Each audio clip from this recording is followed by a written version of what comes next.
boa tarde a todas e a todos. Damos comezo a sesión extraordinaria do Pleno da Corporación de data 15 de setembro de 2021. Señor secretario. Bueno, boa tarde a todos e a todas. O primeiro punto e único da orde do día é a aprobación inicial do Plan Xeral de Ordenación Municipal de Betanzos. Moitas gracias. Voceiro do Grupo de Goberno e delegado de Urbanismo, ten a palabra. Grazas, señora alcaldesa. Ben, falar do Plan Xeral de Ordenación do municipio de Betanzos históricamente é falar dun plan, dun proxecto desexable pero de moi difícil cumprimento. Así é como define a Real Academia Española o concepto de utopía. Utopía para algúns, pero utopía que se pode tirar abaixo con esforzo, pero ante todo con vontade. Vontade que hoxe por fin será realidade de maneira inicial, grazas polo menos a maioría absoluta deste grupo. Pero vontade que non houbo no pasado por parte de algúns, e digo algúns porque non somos todos, pero que aínda así hoxe espero que sí exista.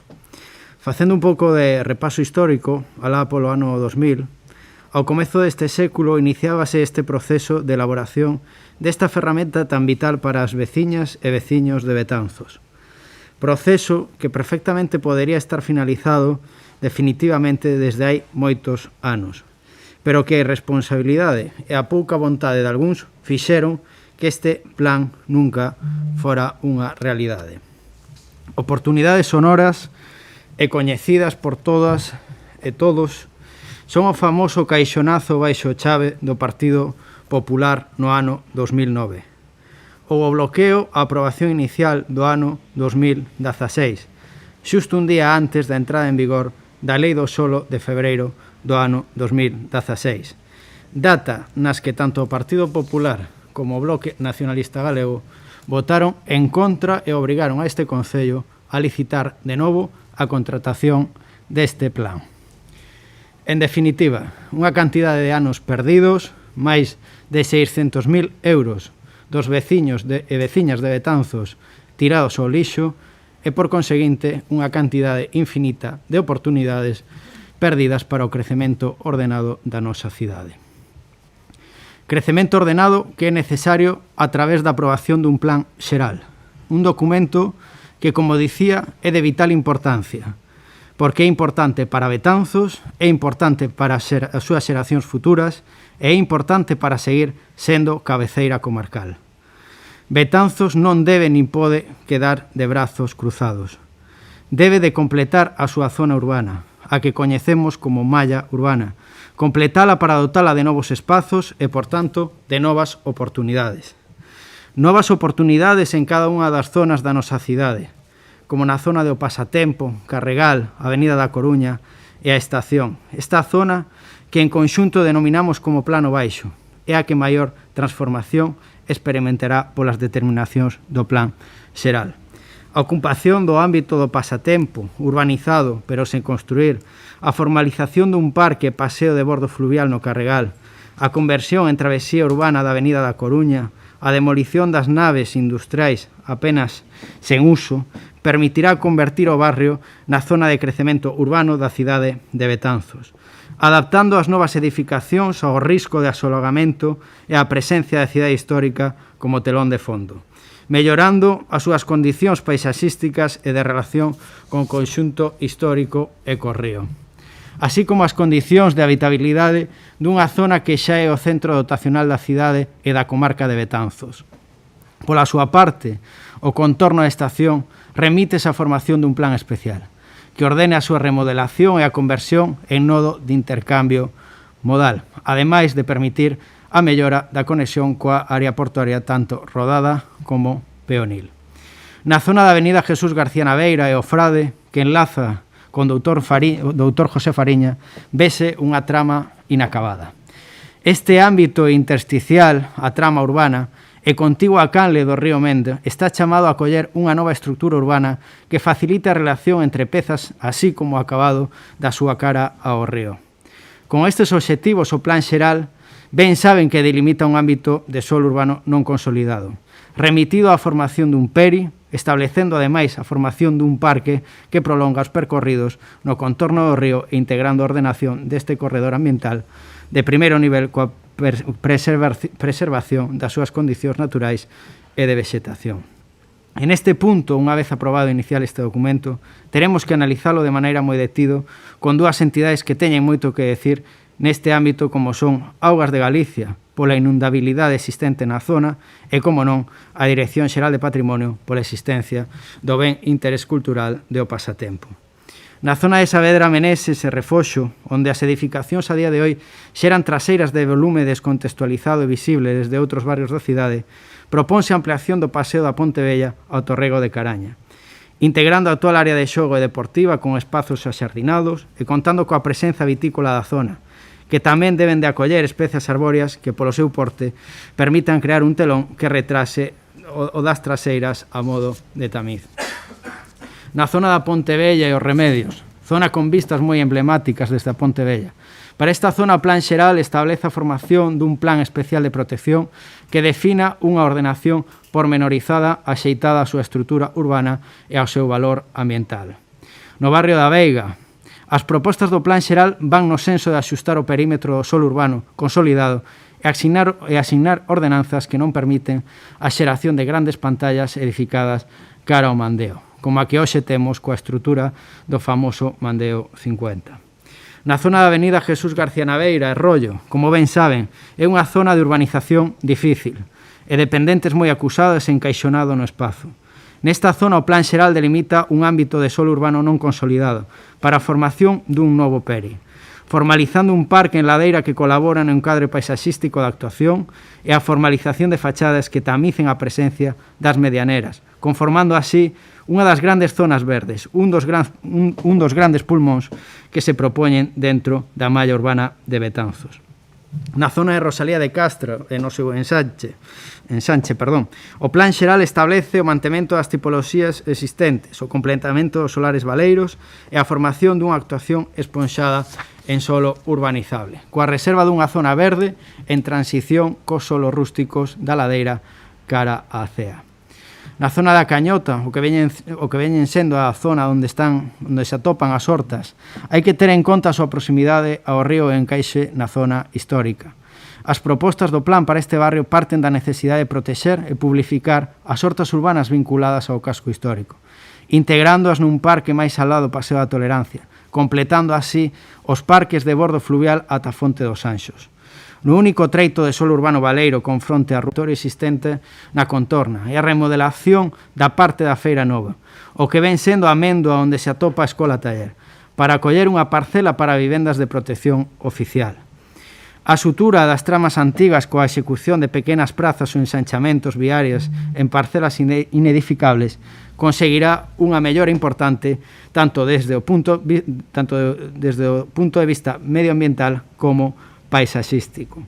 Na zona da Condesa, as Cascas, este Plan Xeral propón a formación dunha área estancial baixo o desvío a carón da traza do Camiño Inglés, xerando un elemento de transición respecto ao corredor viario e a prolongación do paseo fluvial do Mendo ata a Cea e cara ao oeste ata unirse co do Pasatempo, o que permite a xeración dun percorrido de borde fluvial mellorando a relación da cidade con dos elementos de maior significación ambiental. É o enclave paisaxístico dun barrio con potencialidade, pero, como ben é sabido, con excesivo peso de tráfico rodado a día de hoxe. O barrio da Madalena, barrio histórico que queda dividido en dous pola Nacional 6ª Avenida Fraga Iribarne, que de un lado alberga unha zona tradicional histórica. O Plan Xeral establece ordenacións acordes a cada unha das pezas que o conforma. Así amplía a sección no cruce a Avenida da Coruña e a Avenida Fraga Iribarne, para implementar a ampliación das beirarrúas e a reordenación do tráfico rodado. Tamén establece unha ordenanza que garante o mantemento das tramas históricas no contorno da capela, poñendo así en valor o espazo xa existente. Para as tramas de Cuarteirón iniciados, propón a complexións para rematar as medianeiras, acortando a longitude para permitir a ampliación da área de recepción do colexio.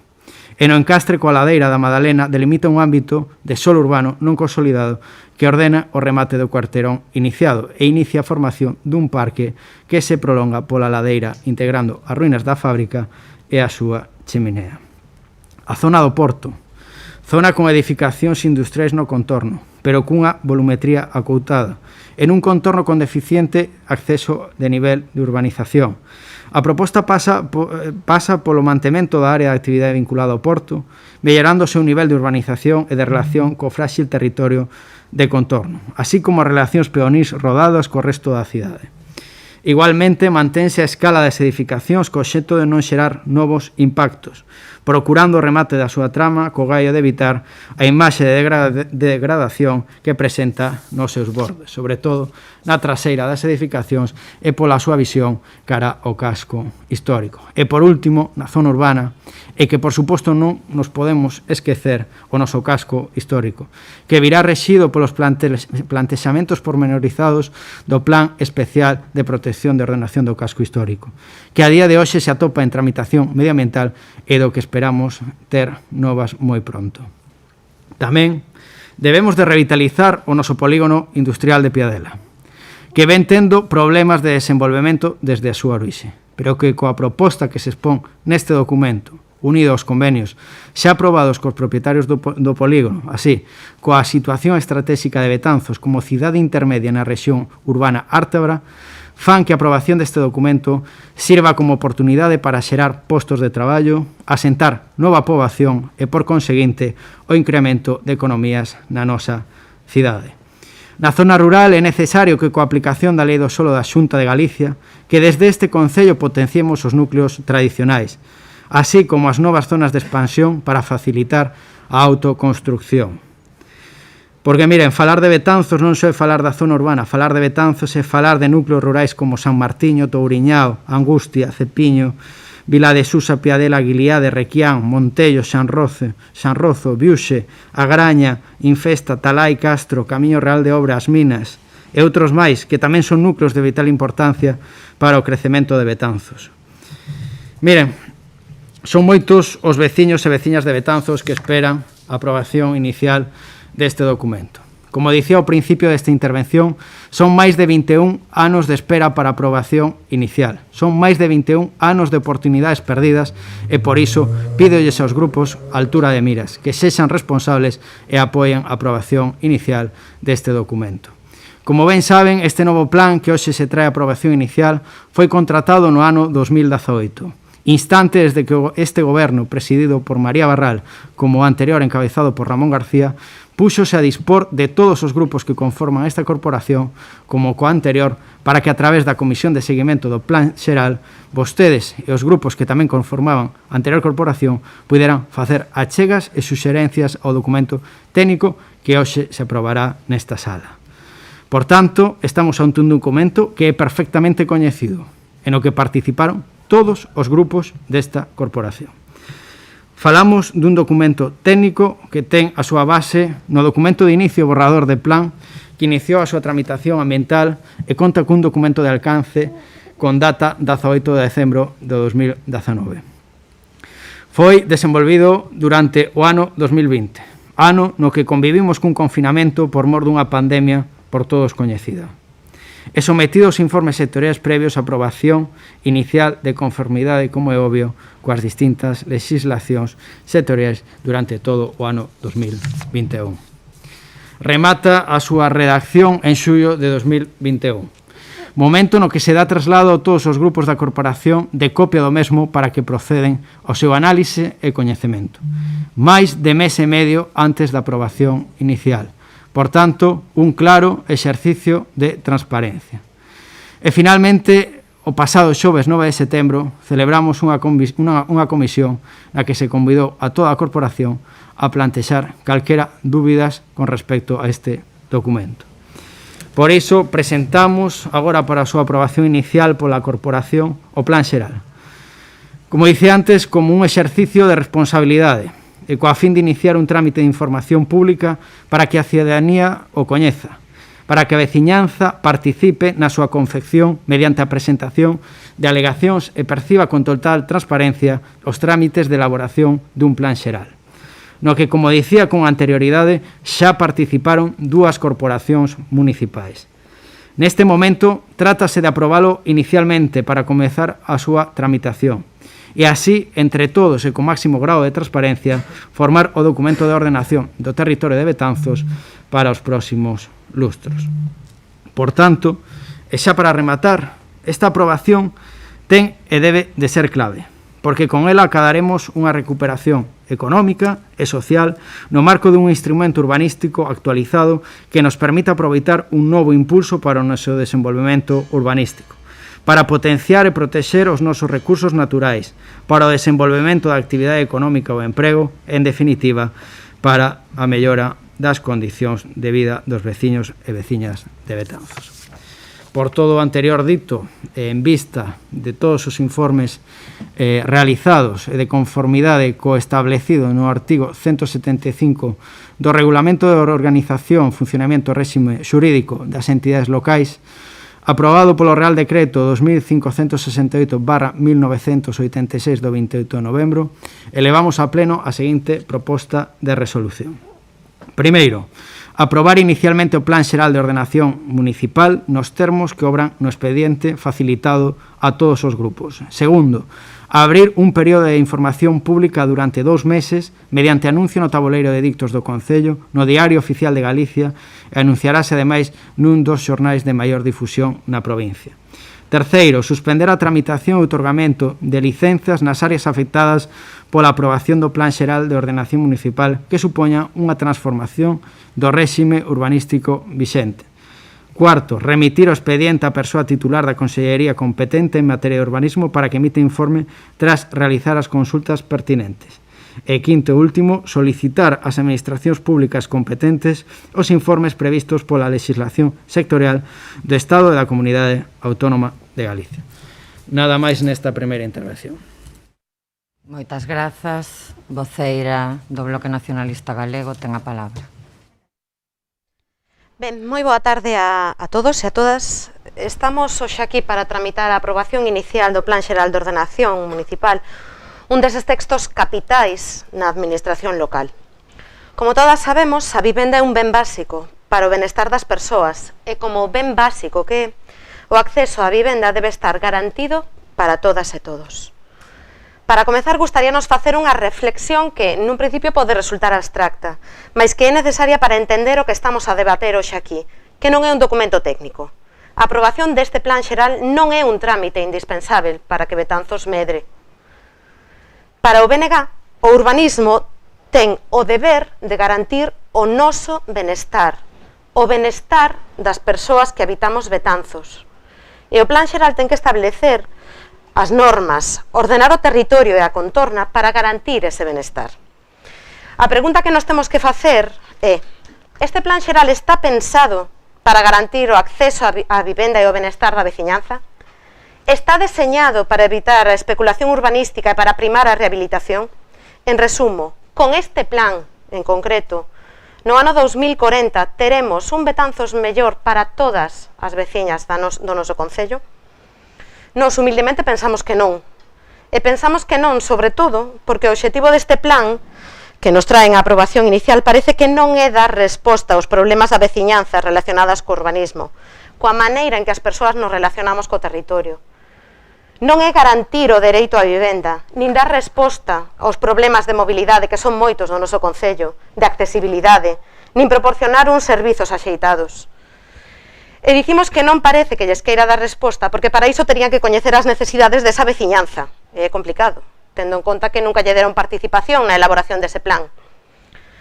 É un plan, como case todo o que se fai desde este goberno local, feito de costas á veciñanza.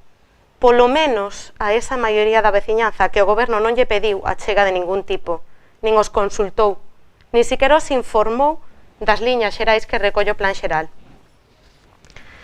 Na mesma liña non se deu a participación necesaria aos grupos da oposición, na nosa opinión. Todo o contrario. Modificar